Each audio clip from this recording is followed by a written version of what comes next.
नमस्कार दोस्तों, आप देख रहे हैं नेताजी कहीं और मैं सीपी शुक्ला। आपको मैं बताने जा रहा हूं कि कंपनियां किस तरह से लोगों को लूटती हैं और लूटने के बाद रफू चक्कर हो जाती हैं। छू मंतर दिखाई नहीं पड़ती कहाँ गई।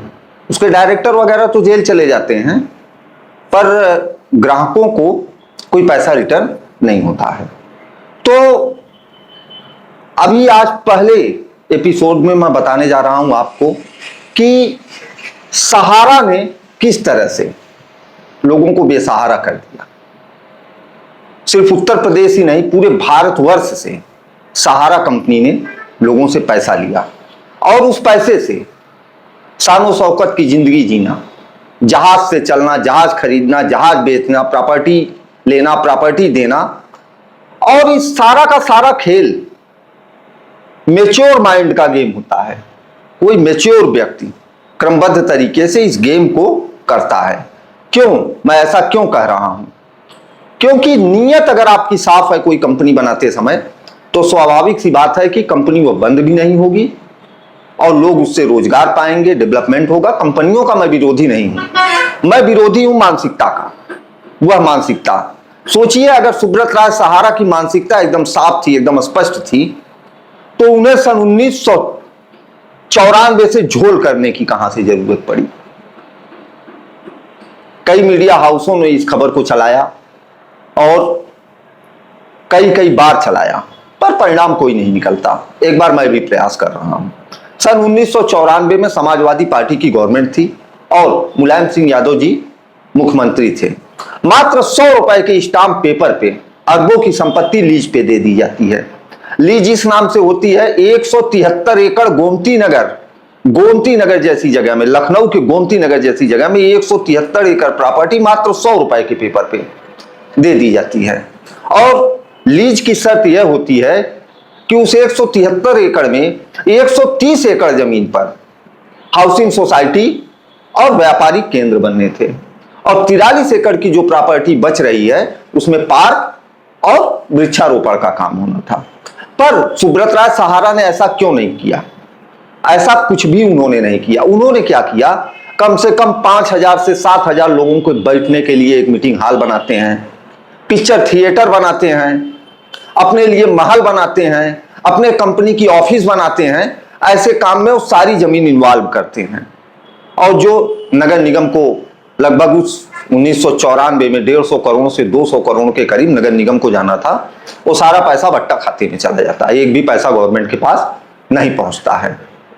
और मानक की तो अनदेखी वही हो गई जब जो प्रॉपर्टी पब्लिक को मिलनी थी, पब्लिक के लिए थी, वह एक कंपनी अपने व्यक्तिगत यूज में ले ली और वही प्रॉपर्टियां दिखा के, गवर्नमेंट की प्रॉपर्टी को अपना बता के, अपना दिखा के, झोकम झोक, झोरम झोर एजेंट लगा के पब्लिक से पैसा उठाया गया।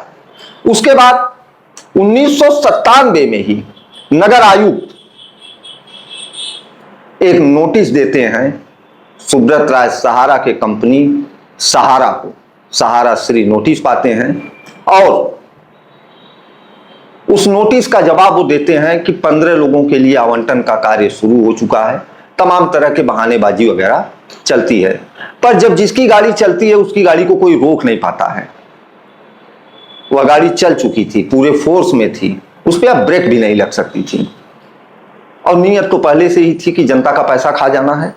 तो नगर निगम के उस नोटिस का क्या हुआ, कहां चली गई, कुछ भी पता नहीं चला। उसके बाद सन 1997 की नोटिस के बाद आती है बसपा गवर्नमेंट।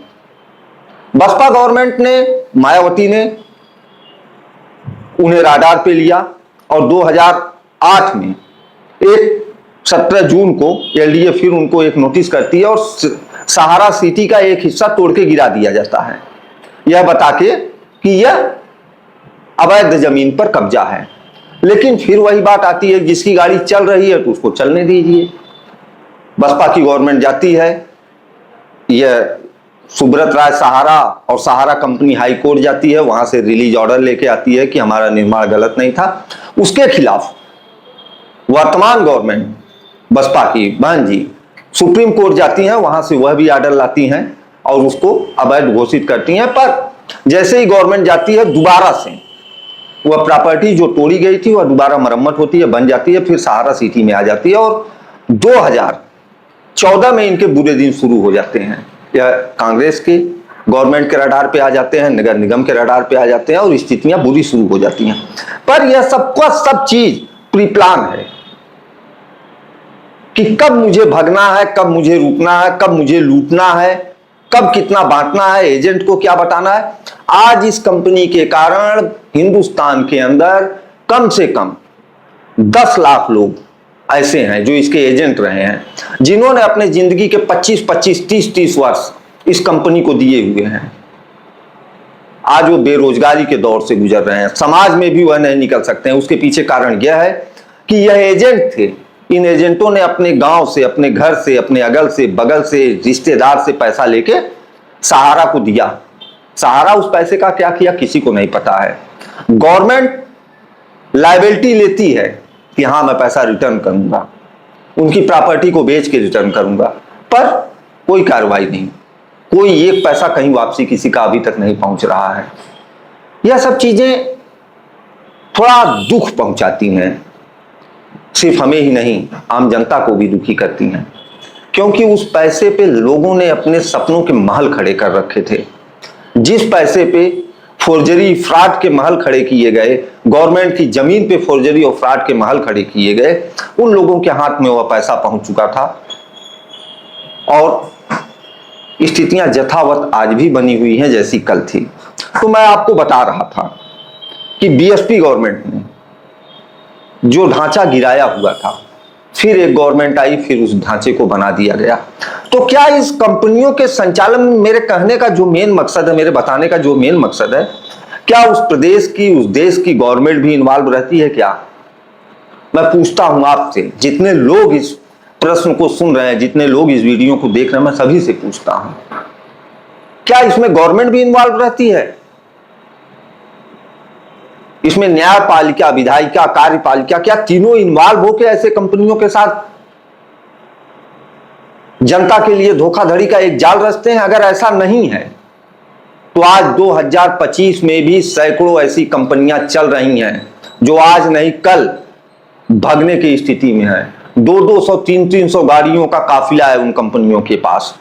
कभी जमीन के नाम पे ठग रही हैं, कभी सोने के नाम पे ठग रही हैं, रियल एस्टेट के नाम पे ठग रही हैं। क्यों पैसा जमा हो रहा है, किस तरीके से पैसा जमा हो रहा है, गवर्नमेंट इस पे क्यों कोई एक्शन नहीं ले रही है? और जिन लोगों का पैसा ऑलरेडी गवर्नमेंट कह चुकी है कि प्रॉपर्टी और ये सब सीज करके हम देंगे, क्यों नहीं दे रहे हो, कब देगी? तो आज जैसे आपने सहारा के बारे में सुना, कल आप हमसे सुनेंगे PACL पल्स, यह भी एक कंपनी रही, इसके भी लाखों एजेंट बेरोजगार होकर घूम रहे हैं। ये लोग कहीं रोजगार पा भी नहीं सकते हैं, क्योंकि समाज से इन्होंने पैसा लिया हुआ है। समाज इनको बहुत गिरी दृष्टि से देख रहा है, समाज इनको ढूंढ रहा है, क्योंकि पैसा इनको दिया गया है और पैसा जहां गया आप भी जानते हैं, हम भी जानते हैं। तो कल आपको हम बताएंगे PACL के बारे में, पल्स के बारे में। बार बार कंपनी का नाम बदलना है, डायरेक्टर वही, एजेंट वही, इतना बड़ा खेल जो पंजाब हरियाणा से रचा गया, जिसने पूरे हिंदुस्तान का पैसा लिया, उसके बारे में मैं आपको कल बताऊंगा। नमस्कार, धन्यवाद।